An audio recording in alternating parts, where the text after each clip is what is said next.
Nearly every country in the world today is drowning in debt.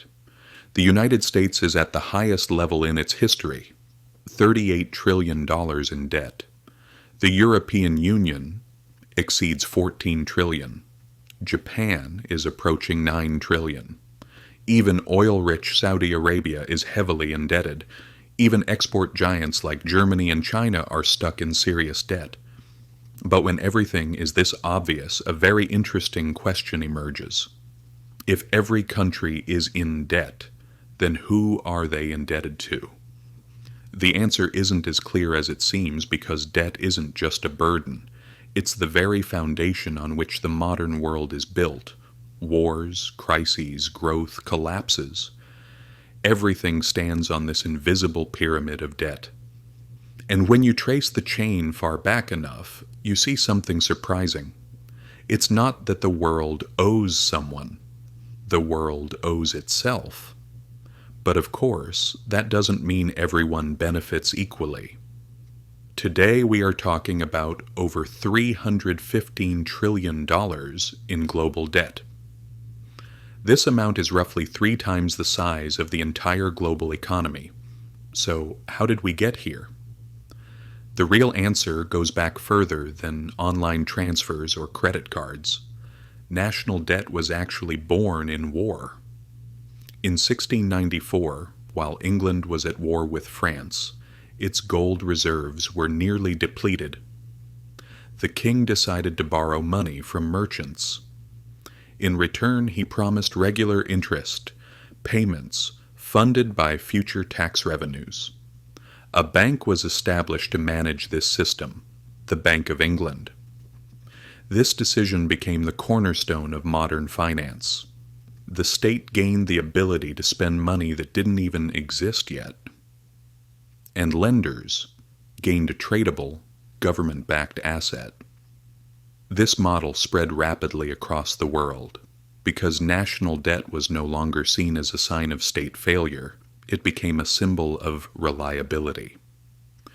Being able to borrow meant you could govern. Centuries passed and debt became the biggest product of the world.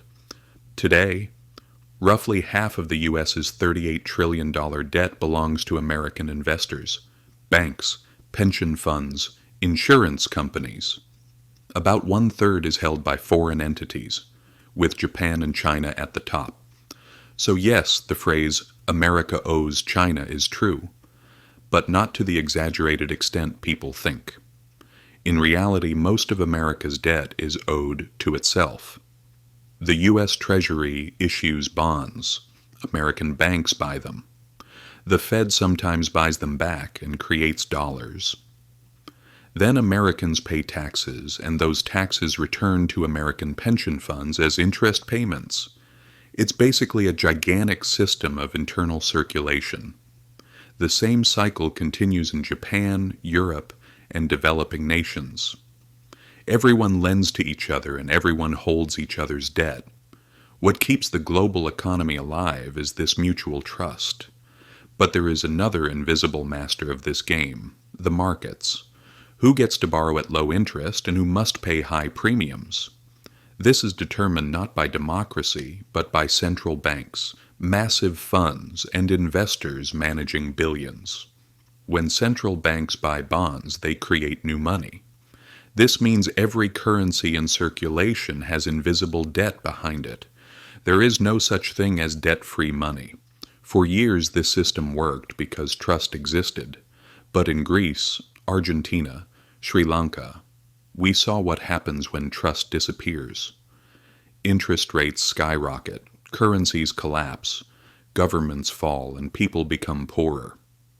The most important part is this. In the modern era, governments borrow not to pay off debt, but to roll it over. The goal isn't to eliminate debt, it's to keep the system running. If a government were to pay off all its debt, the system would crash. Banks, funds, and even central banks would lose their safest assets. Dollar supply would shrink, and the world economy would suffocate. This is why debt is the heartbeat of capitalism. It continues rhythmically. And if it stops, the system dies. So when politicians say, "We will pay off the debt," they are promising something impossible. Debt doesn't disappear, it only gets renewed, transferred, and handed down. And here's the real point.